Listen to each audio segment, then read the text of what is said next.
Hi guys, here we are with chapter 14 and 15. Chapter 14 and 15 go hand in hand. They are all about genetics. Chapter 14 is just about some basics of Gregor Mendel, who happens to be one of my personal favorite historical scientific figures. I love the study of science, and I love the study of science history, the study of the people and when they lived and how they lived and some of the backstories that you don't see in textbooks. So those are some of my favorite types of readings. And Gregor Mendel was one of my favorite scientists because he was not a professional scientist. That's not what he did for a living. And as a matter of fact, his work was pretty much disregarded at the time. And he was a contemporary of Charles Darwin. And it would have been amazing to think, had he and Charles Darwin been able to talk to each other and work together, they both would have been able to gain so much more insight into their various discoveries that they had at the time. So we're going to talk a little bit about Gregor Mendel and his famous pea plants and genetics in general and heredity. What did Gregor discover that we now understand even further than he did, of course? And then we're going to go on to chapter 15, which talks about the actual physical process of what's going on, and we're going to relate that back to this chapter as well. So let's get started with chapter 14, Mendel and the gene idea. In previous chapters, we were talking about Charles Darwin and his theory of evolution via natural selection, and he was, of course, on the right path. All of our evidence shows that now, but he didn't really understand why he was on the right path. In other words, he didn't understand the mechanism that underlied his evolutionary theory. He understood that evolution was a process of change over time, and that eventually would cause speciation and changes in the different creatures that he saw. And he understood that this was a passing down of information from parents to offspring. But what he and, of course, pretty much all scientists at the time, what they failed to understand was the method of hereditary transmission from parent to offspring. They didn't know how that exactly occurred or what exactly controlled that. That discovery fell to the amateur scientist we're going to talk about a little bit in this chapter called Gregor Mendel, and he primarily worked with pea plants, garden pea plants, and we'll find out why that was his particular species or creature that he worked with. So let's get started by looking at some overviews of some thoughts that occurred at the time. One of them was this early idea called blending, the blending hypothesis. So, of course, at the time, this was in the 1800s, scientists didn't understand what genetic principles were responsible for passing on traits from parents to offspring. And one popular thought was the blending hypothesis, where genetic material is mixed together. So just think about like mixing paint. If you were to take black paint and white paint, mix them together, you would get a gray color. Or here I wrote, if you put blue and yellow paint together, you mix it and it becomes green. So that was the blending hypothesis. But the problem with that was that didn't really correspond with what people saw in nature all the time. On occasion, that is what they saw, but oftentimes it was not. So that resulted in a little bit of a problem, because here they had this hypothesis that it didn't really fit with what they saw, because if this hypothesis were true over a vast span of time, you would expect that the population would become very uniform. If you mix blue and yellow paint and you get green paint, and then you mix some of that green paint back with some more blue and yellow, over time you would expect all of your paint to have a greenish color. But that's not what you see. In nature, of course, you have, say, a species of frogs, but you have many different species of frogs, and they have a great variety. And even within a single species of frogs, you'll notice that every individual has some unique properties. So the blending hypothesis didn't really hold up to the evidence around you. The second idea was this idea of particulate or discrete packets of information. Particulate hypothesis was the idea that parents pass on particular units of heredity. Now, of course, we know what those are. We call those genes. But at the time, the scientists had no idea what these genes were, but they thought of them as chunks or pieces of information that didn't necessarily get all blended together. And this did help explain what they saw around them. When they would see certain traits kind of appear and reappear in a certain generation, and Gregor Mendel in particular, through his work, documented this particulate mechanism. And so this is the hypothesis that came to be the strongest, and then of course later on it was borne out by increasing scientific evidence and we now call those particulates or pieces genes. Gregor Mendel was very lucky in picking his pea plants. I guess there's no real particular reason why he picked pea plants. In one of the videos I posted, it stated that he simply said for the fun of it, because he was familiar with the garden peas, and they were there where he lived at the abbey, at the monastery. So he was very lucky, though, in that in picking these peas, he primarily picked a species and traits within that species that were controlled by single genes. And we're going to find out that that's often not the case. Like, for example, hair color or eye color in humans is pretty much controlled by more than one gene. Most of our traits are actually controlled by more than one gene, but that makes it far more complex to figure out. In pea plants, he was lucky in that the traits he was looking at, for the most part, are controlled by a single gene. Now, there are some traits like that in humans. We'll talk about a few of them. Like, for example, if you have earlobes that are free, in other words, they hang down and they're not directly attached to the side of your head, or you have earlobes that are called attached, where the very bottom of the earlobe is connected to the side of the head. Well, that's an example. Free or attached earlobes, that is an example of a trait in humans controlled by a single gene. And we now call those kinds of traits controlled by a single gene Mendelian or Mendelian traits. And we do that in honor of Gregor Mendel. So here we have a picture of some of the monks who lived in his particular monastery. And here is an arrow pointing to Gregor Mendel right there. Seems to be holding a plant, which is kind of funny that he's so well known for dealing with garden plants, and here he is holding a particular kind of plant in this picture here. So there's some great stories online, and you can go look at a couple of the videos that I've posted about Gregor Mendel and his life, how he grew up fairly poor. He grew up to an agricultural farming family, and he found his way to the monastery not so much strictly out of a religious conviction, but because also it was a way that he could continue his studies and have a place basically to live and have food and the things that you need in life kind of provided for you. So while I'm sure he did have strong religious convictions, I wouldn't think that anyone would become a monk who didn't. He was also very scientifically minded, and he did enjoy his studies of science and science education.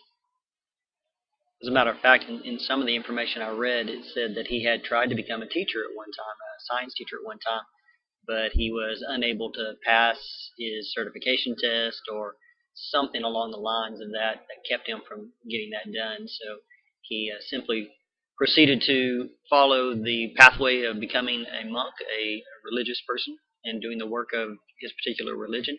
But on the side, he continued to study science, and of course, that became a large portion of his life, and that's what he's best known for now. So let's get started with concept 14.1. It says Mendel used the scientific approach to identify two laws of inheritance. One of the great things about Mendel and his story is, again, that he wasn't a professional scientist. He was not a scientist by trade, but he had a scientific mind, and he did an excellent job of following what we call the scientific method in performing his experiments.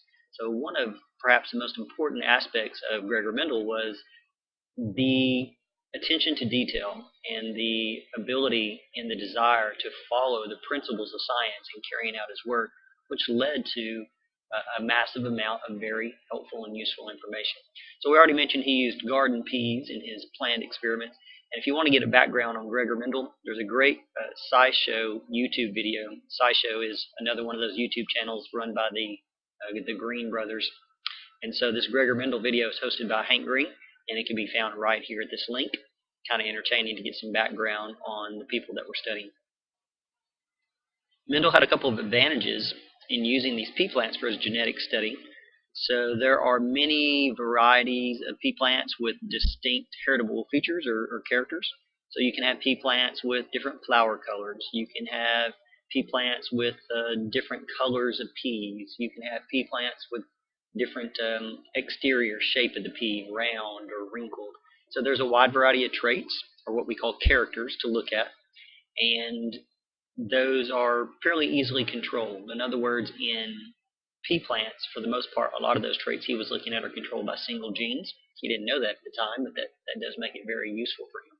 Also, the mating of the pea plants can be fairly easily controlled.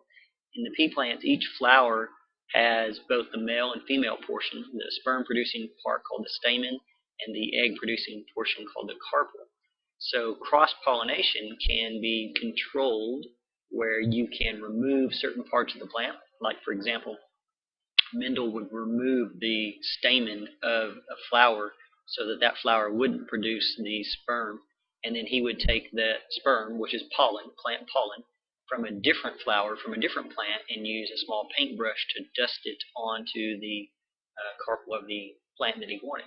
So he had careful control over which plants were basically bred to which other plant, and that way he could keep all of his data straight and get the crosses that he wanted. This illustration from your textbook kind of shows the example of what exactly he did. So we'll kind of look at the first few steps.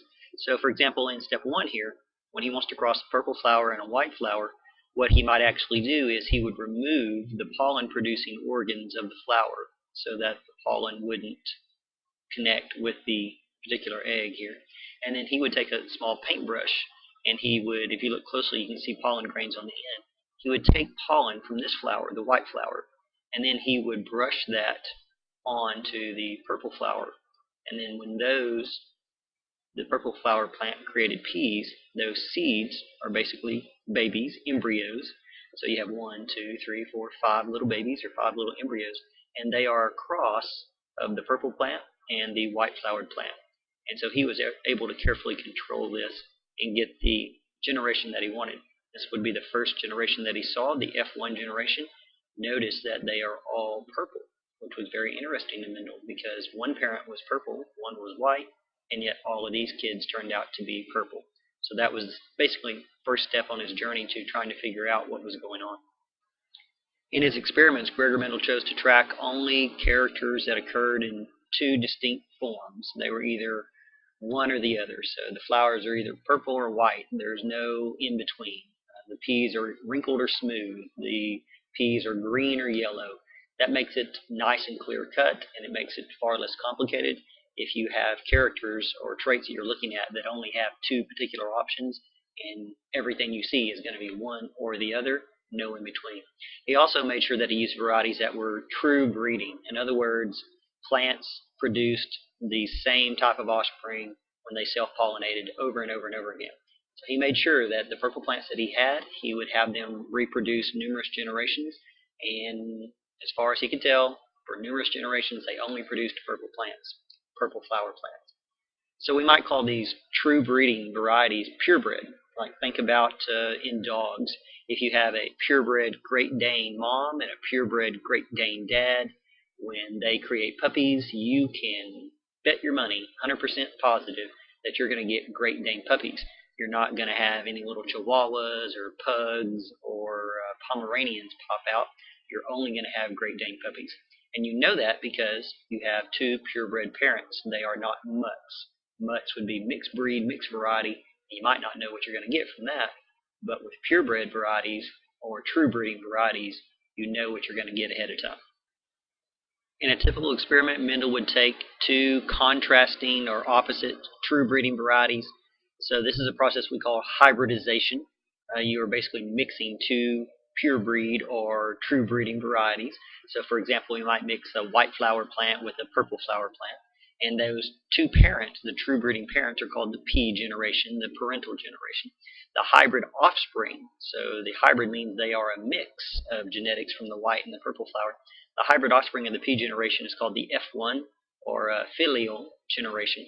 And when the F1 individuals self-pollinate or were cross-pollinated with other F1 hybrids, you get a 3rd generation called the, well, I guess it's a 2nd generation of children, but it's the 3rd generation including the parents. 2nd generation of children called the F2 generation. Again, the F stands for filial. Filial simply means son or daughter or offspring. So let's take a look at one of the major accomplishments of Mendel, or one of the major things that he discovered, and it's related to something that we now call the law of segregation. When Mendel crossed contrasting true breeding plants, say a white flower and a purple flowered plant, all of the F1 hybrids were purple. 100% turned out to be purple. But then when Mendel took those F1 hybrids and he either let them self-pollinate or he crossed them with each other, with the other F1 hybrids. Many of the F2 plants had the purple flowers, but some had white. So suddenly that white characteristic trait that hadn't been seen in the F1 generation popped back up in the F2 generation. And over time, as he collected his data, he began to look at the numbers and he discovered that there was a particular ratio, that it wasn't a random number, that it was a particular rule that nature seemed to be following, where there was a ratio of about 3 to 1, purple to white flowers in the F2 generation. Your book has great illustrations throughout chapter 14 and 15. So here's an example. We have the P generation, the true breeding parents, purple and white. All of the F1 generation, 100%, came out to be purple.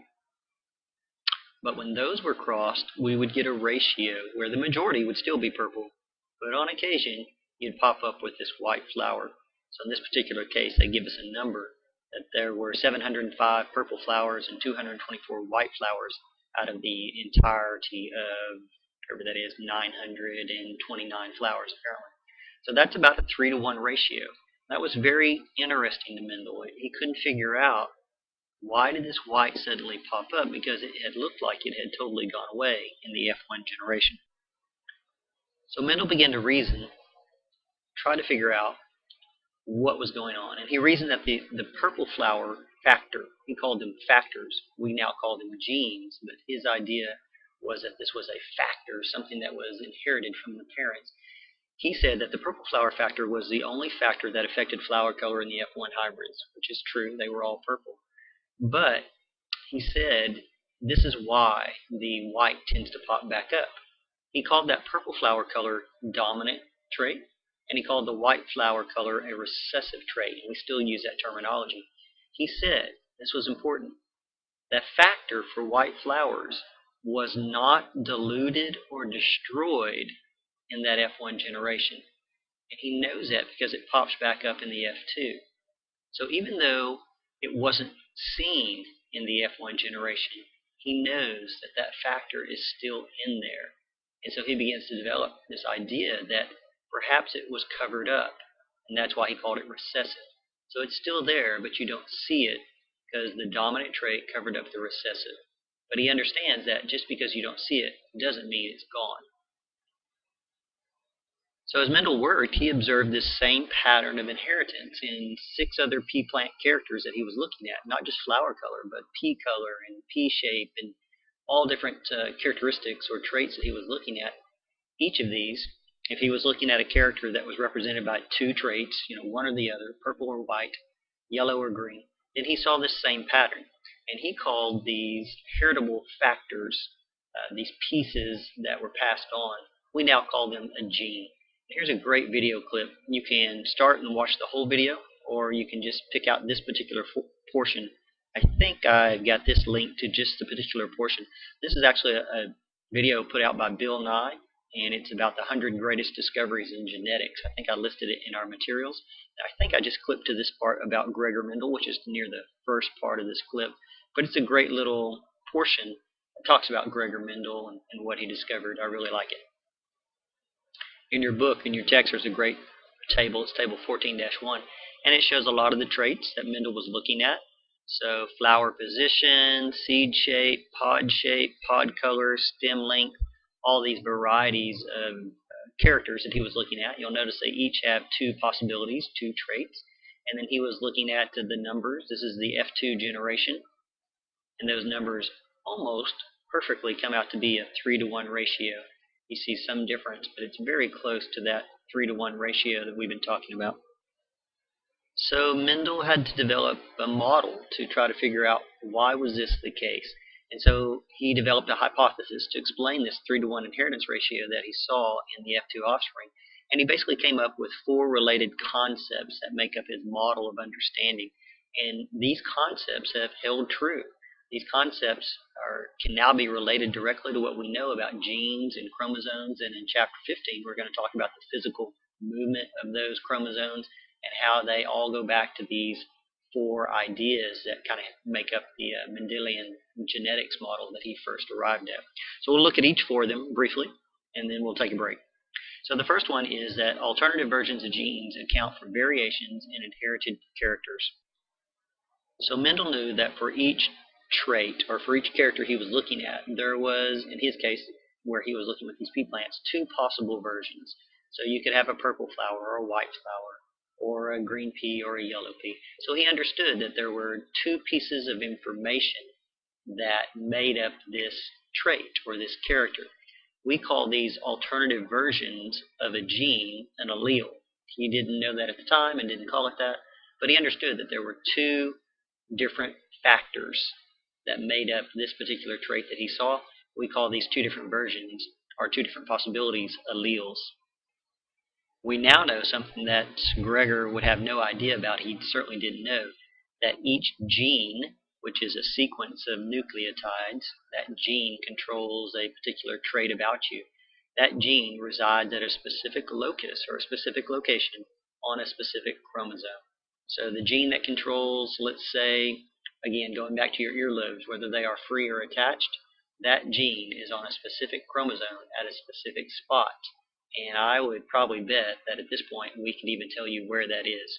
So he didn't know that, but now we have that information as well to add to this. So here's a drawing of two homologous chromosomes. Remember, you get one from mom, one from dad. So let's say this is the one that you got from dad, and this is the one you got from mom. These are chromosomes that are homologous or alike, and so the allele for flower color will be in the same position on each of them. But notice that even though the gene, the portion of DNA that codes for flower color, is in the same spot, that it's not providing the same information. This allele from this parent is coding for purple flowers. This allele from this parent is coding for white flowers.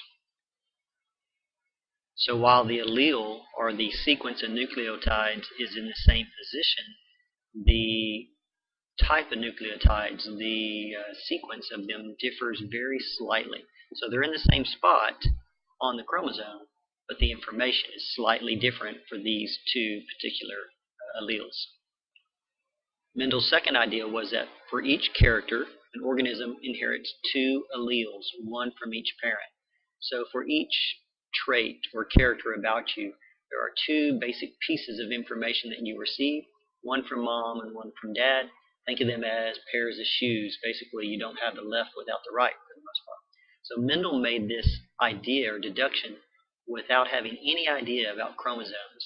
We did not have, in Mendel's time, they did not have microscopes that could see chromosomes. So he didn't physically know that chromosomes actually existed, but he did come to this understanding that you must be getting information from mom and from dad, and it takes both of those pieces to kind of decide what you're going to be.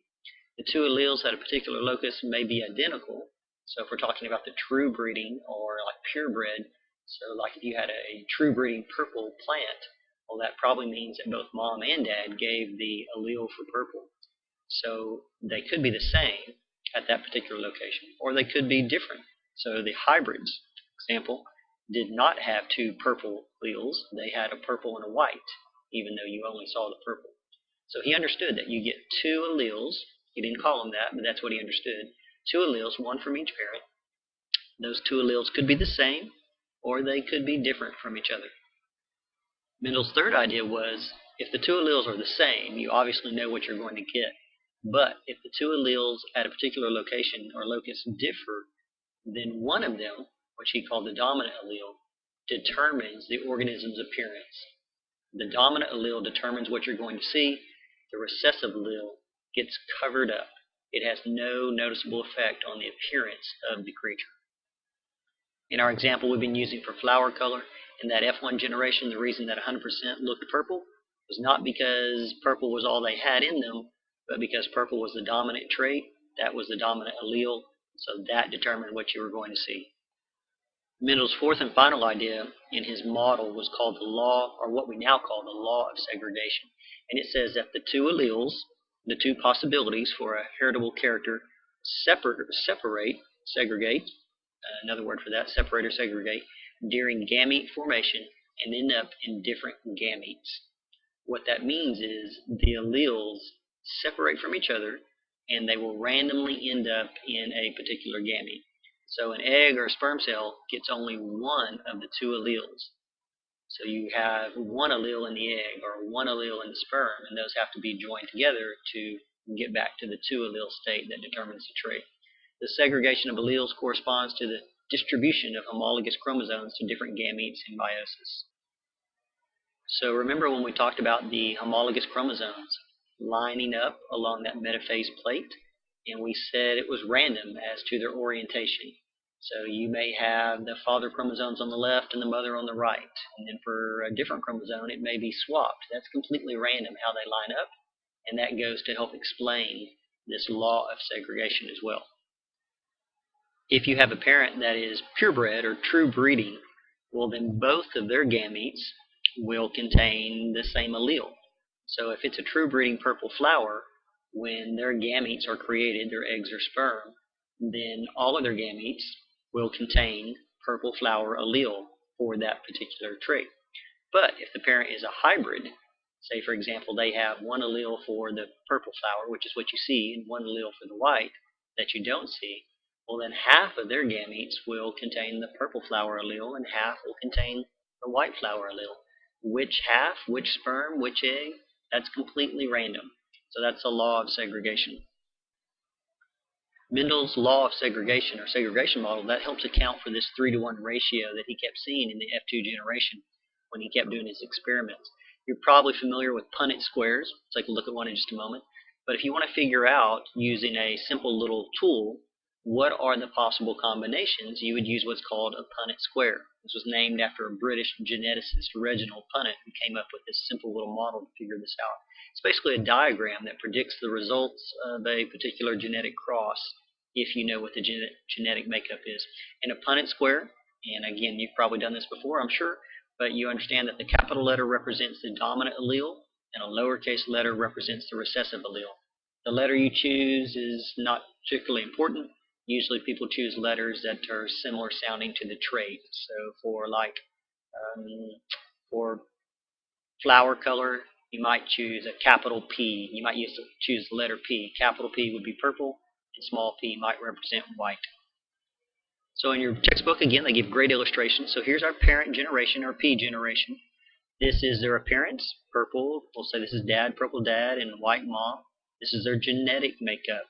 He has 2 purple alleles. She has 2 white alleles. So the only gametes, 100% of his gametes will be with the purple allele. 100% of her gametes will be with the white allele. We get the first F1 generation cross. 100% of their offspring will look purple. 100% of these offspring will have a hybrid genetic makeup, having a dominant and a recessive. But if we look at the gametes, because they're a hybrid, half of the gametes created by this flower will have the purple allele, half will have the recessive white allele. If we look at the F2 generation, if we were to cross 2 flowers like this, here's where we're going to draw in our Punnett square. So we have capital P, lowercase p, that represents, say, the dad. Capital P, lowercase p, represents a mom. We already know that 50% of each of their gametes have different alleles. We cross 2 capital P's, capital P, little p, again here, capital P, little p, and then the 2 little p's over here. Now, if we look at what do they look like, we physically see this 3-to-1 ratio, 3 purple and 1 white. If we look at their genetic makeup, we see something slightly different, but we'll talk about that coming up. So let's talk about a little bit of genetic vocabulary. You're probably already familiar with these terms, but just to make sure we are all on the same page. If an organism has 2 identical alleles for a character, in other words, you had 2 capital P's or 2 lowercase p's for that flower color trait, you're said to be homozygous. Homozygous, meaning you have identical alleles or alike alleles for that particular character. If you are like the P1 generation that had a big P and a little p, you have different alleles. You're said to be heterozygous for the gene that controls that character. So homozygotes or homozygous individuals are true breeding. They can only give that one allele to all their gametes. Heterozygotes are not true breeding because there's 2 possibilities for their gametes, so you wouldn't be sure what you might get. What Mendel learned was that because there are recessive and dominant traits, what you see doesn't necessarily tell you what the genetics of the creature is. So we have two different words to describe this. We have what we see, that's the phenotype, that's the physical component of this character. A purple colored flower or a white colored flower, that's the phenotype. That's the physical appearance. It doesn't always tell you what the genetics are. The genetics are called the genotype, the genetic makeup. So in our example of flower color in pea plants, two capital P's or a capital P lowercase p, they look the same. They have the same phenotype, purple, but they do not have the same genotype. Now, when we talk about phenotype, we're usually talking about physical characteristics, things that we can see, hair color, eye color, flower color, shape of ears, things like that. But phenotype can also denote physiological traits, not just physical traits we see. So, for example, there are some humans who are lactose intolerant. They lack the enzyme that is produced by the body to break down the sugars in milk. So that causes indigestion and problems when they drink milk or eat dairy products. Well, that's a physiological trait, but it's also considered a phenotype that we can discuss, and there is a genotype that goes along with that. So in our plants, in our pea plants, we're looking at flower color. Here's all our possibilities. So we have all these possible genotypes. We have the homozygous dominant. We can have heterozygous basically in two different ways, because you could get the big P or the lower P from both mom or dad. And then you have the homozygous recessive, which would be the two little p's. So the ratio here is a 1 to 1 ratio. The genotype is a ratio of 1 to 1. But if you look at what does it actually look like, all three of these flowers turn out to look purple. And this one flower turns out to be white. So the phenotypic ratio is the 3 to 1 ratio that Mendel was seeing. So that kind of brings up a little bit of a problem. What if we're wanting to do some genetics experiments, and in our garden we find some white flower peas? We know that they are homozygous recessive because we already know, or perhaps we've already figured out, that that means white is recessive, so it's only going to show up when it's homozygous recessive. So we know what the phenotype and genotype is of this guy right here. But what if we come across one of these guys? We don't know. We don't know if they're heterozygous or if they're homozygous. There's no way to tell just by looking. So how did Mendel make sure when he got one of the purple pea plants that it was true breeding? Or what could you do to kind of test and find out what the genotype of the dominant looking phenotype was? So what Mendel developed was something that he called a test cross, or what we now call a test cross. How can you tell the genotype of an individual if they have the dominant phenotype? Because they could be either homozygous dominant or heterozygous. So what you do is you carry out a test cross. You breed together the mystery individual with a homozygous recessive individual. The offspring will tell you what the mystery individual was. If the offspring display any of the recessive phenotype, you know that the mystery individual must have been heterozygous. So, for example, and I'll show you a picture. If, say, we had a purple pea plant, it could be capital P, or capital P, lower p. You can find out which by breeding that one to a white flower plant, lower p, lower p. So let's take a look. So here's our white flower plant. We know it's homozygous recessive, two lower p's. We don't know if this one is homozygous dominant or heterozygous. If we breed these two together, we have two possibilities. If this plant turned out to be homozygous dominant, well, then all of its offspring would be purple. And we would know. You can do the Punnett square, and you'd see they all be heterozygous, but they're all going to look purple. But if the purple mystery flower was heterozygous, we would expect a different outcome. We would expect half of the offspring to be white and half to be purple. And this would tell us what we need to know. It would tell us that this purple flower is heterozygous. So you can do what's called a test cross. Take your mystery and breed it back to a homozygous recessive, and that will give you what you need to know to figure out what the mystery guy is.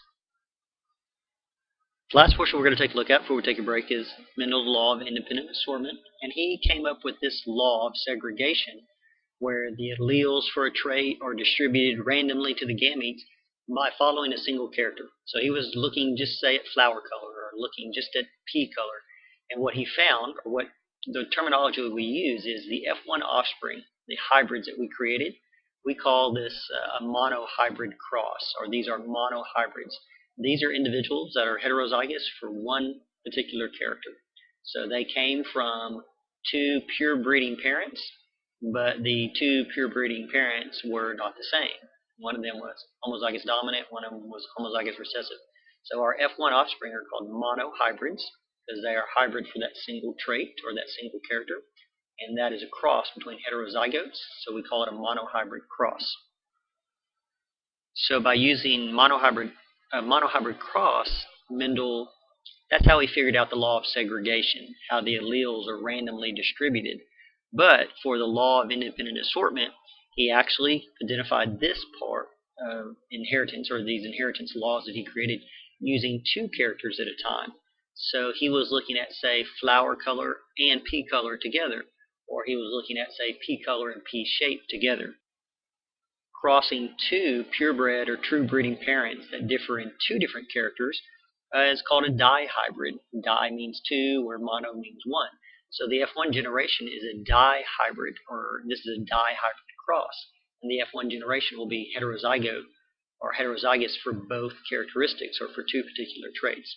So a dihybrid cross is a cross between F1 dihybrids, or this cross between F1 dihybrids, if you then cross them together, can tell you whether the two characters are transmitted together, whether they're linked, or whether they are given independently. So for example, let's take a look at, I think the example they're going to use is pea color and pea shape. But what we want to know is, does pea color and pea shape, are they linked together? In other words, if it's a yellow pea, will it always be a smooth pea? Or if it's a green pea, will it always be a wrinkled pea? Or are those two traits completely unlinked? Do they do their own thing, basically? And so to determine that, you have to look at two traits at the same time.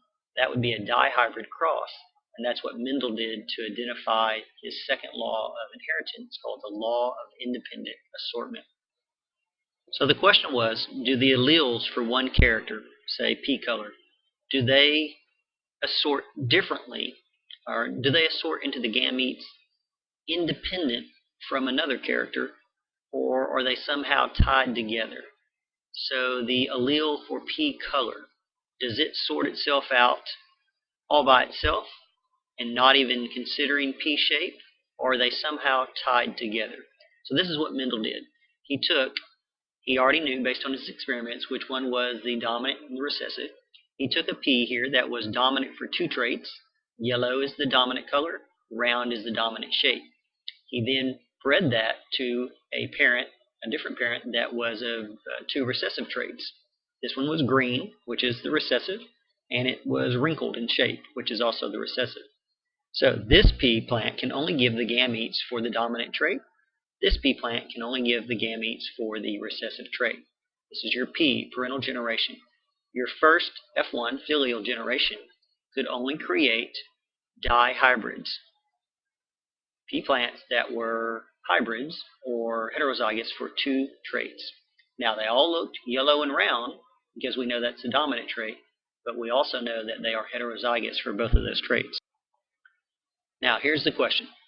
You have one hypothesis that says that they are connected together, these two traits.